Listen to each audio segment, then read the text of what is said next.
Olá, tudo bem com você? Chegamos à nossa quinta aula do nosso curso e hoje a gente vai falar aqui sobre família e sobre principalmente pai e mãe. Sou Karen Duarte, psicóloga clínica.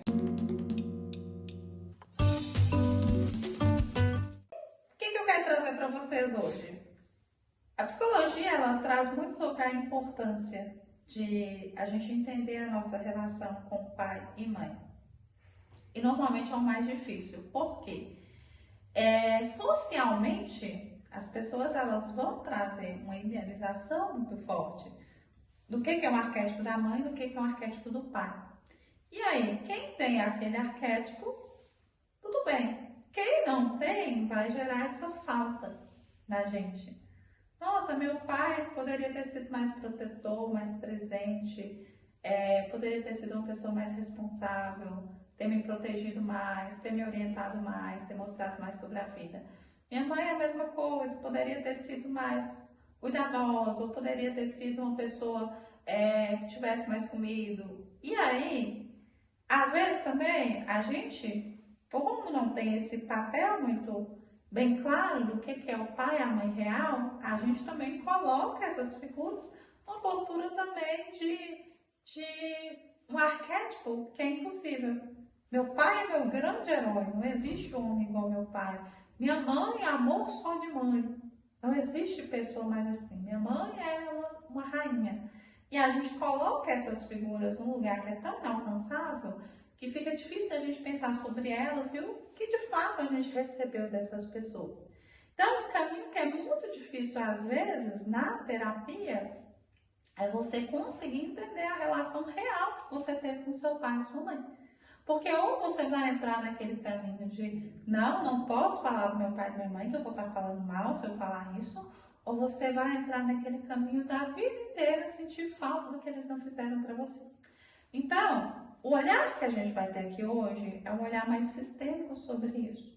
Primeiro ponto, por que é importante a gente entender quem foi o nosso pai e nossa mãe e o que realmente eles nos ofereceram? Exatamente para a gente entender as nossas heranças geracionais, as nossas crenças limitantes. Se eu fico num lugar muito idealizado, por exemplo, da minha mãe, mas minha mãe fez tudo por mim, ela é uma grande protetora. Eu não paro para analisar que talvez a sensação que a minha mãe sofreu por mim, ela foi uma grande protetora, me colocou num lugar de dívida.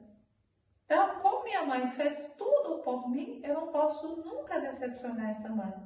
E às vezes, como adulto, o nosso processo de aprendizado ele requer erros. E a gente fica com medo de errar porque não pode decepcionar a mãe que se sacrificou por você. Se a gente coloca o nosso pai e nossa mãe também num lugar onde eu quero passar anos de terapia colocando a culpa da vida nessas pessoas, dizendo, nossa, mas por que meu pai deixou minha mãe? Ou por que meu pai me deixou, me abandonou? Eu sou essa pessoa assim. Então eu não consigo me relacionar com ninguém, eu não consigo me abrir, eu não consigo mudar. Sem perceber, você fica com aquele buraco emocional, com aquele vazio, que você está cobrando de outra pessoa que não tem aquilo para te oferecer. Então, o olhar que a gente vai ter aqui hoje é pensar, existe papai e mamãe ideal e existe pai e mãe real. É muito importante você entender o que realmente aconteceu entre essas pessoas na sua vida e você, para você entender você. Esse é o primeiro ponto. Segundo ponto, hoje é muito comum, a gente vê muito nas redes sociais, as pessoas trazerem um conceito assim, honrar pai e mãe. E isso disseminou muito e às vezes dissemina de uma maneira confusa. Então eu quero esclarecer melhor isso aqui para vocês. O que significa na prática, na psicologia sistêmica, a gente de fato honrar pai e mãe? O que é honrar? É exatamente essa frasezinha que eu usei. Eu recebi o que eu tinha para receber de você, independente do que seja isso. Independente da quantidade, da qualidade, desse amor, desse afeto que você recebeu. As famílias, gente, quando a gente para para pensar, quando a gente pensa em pai e mãe, a gente tem que pensar que tem uma força muito grande essa relação. Então, pensando nisso, que as famílias, ela tem uma força muito grande, o que a gente precisa pensar aqui sobre essa questão de pai e mãe? Honrar pai e mãe é o que nos dá permissão para ir para a vida. Então, pensando nessa lógica, que se eu coloco os meus pais num lugar de que eu devo muito a essas pessoas, você vai ter muita dificuldade de tomar suas decisões de maneira livre. Se você coloca o seu pai e sua mãe no lugar de que eles não me deram o suficiente, você vai ficar buscando esse dar o suficiente em todas as suas relações e sendo uma pessoa que mendiga um pouco do outro, achar que o outro dá mais para você e que é assim que tem que ser as relações.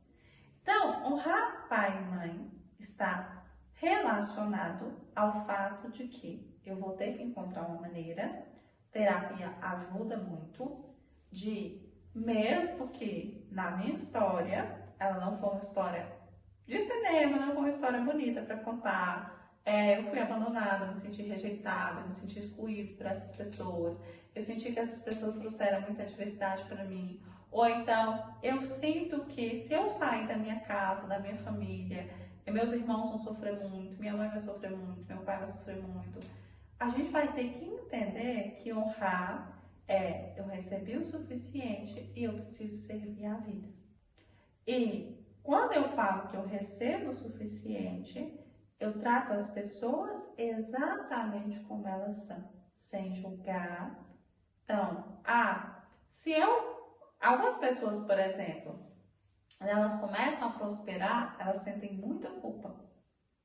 Então, já tive pacientes que, por exemplo, nossa, eu estava aqui comendo num restaurante e a conta do restaurante deu X e meus pais nunca vão ter acesso a isso. E a pessoa começa a se sentir culpada dela ter acesso a coisas que os pais não tiveram. E a qualidade de honrar vem exatamente disso, de força. Eu não trato vocês como pessoas pequenas, eu não trato vocês como pessoas faltosas, eu não trato vocês nem como pessoas grandes demais. Todo mundo está no lugar certo. E em função disso, eu recebo o que vocês puderam me dar, seja pouco ou quase nada, eu faço disso algo bom na minha vida, que é exatamente você tomar a sua vida para você assumir as rédeas dela, prosperar, ter suas relações, fazer acontecer a sua vida. Isso é o suficiente para honrar os seus pais. Mesmo que você não tenha conhecido seu pai e sua mãe pessoalmente, no fundo, todo pai, toda mãe quer o quê? Que você seja um filho que não dê trabalho. O que é um filho que dá trabalho? É, às vezes, aquele filho que seu pai e sua mãe estão preocupados com você. Ou então, eles estão preocupados que se você for para a vida, eles perdam alguma coisa. Ser adulto, com maturidade, é a gente superar isso. Quando eu aceito a minha vida, quando eu aceito que eu tenho que fazer algo da minha vida e algo bom para mim, eu consigo ser uma boa pessoa para as pessoas. E é essa a maneira que eu tenho de honrar os meus pais. Na próxima aula eu vou explicar um pouquinho para você sobre emaranhamento familiar e vai ficar mais claro para você sobre essa questão de honrar. Por que isso é tão importante e por que a maior parte das pessoas estão infelizes. Não conseguem prosperar, não conseguem ter bons relacionamentos. Por quê? Na maior parte das vezes a gente está ocupando um papel disfuncional que não é nosso. Se a gente não ocupa o nosso papel, a gente não vai tomar na vida o nosso lugar de direito. Então a gente se vê na próxima aula e a gente fala sobre esse emaranhado familiar. Beijo, beijo para você!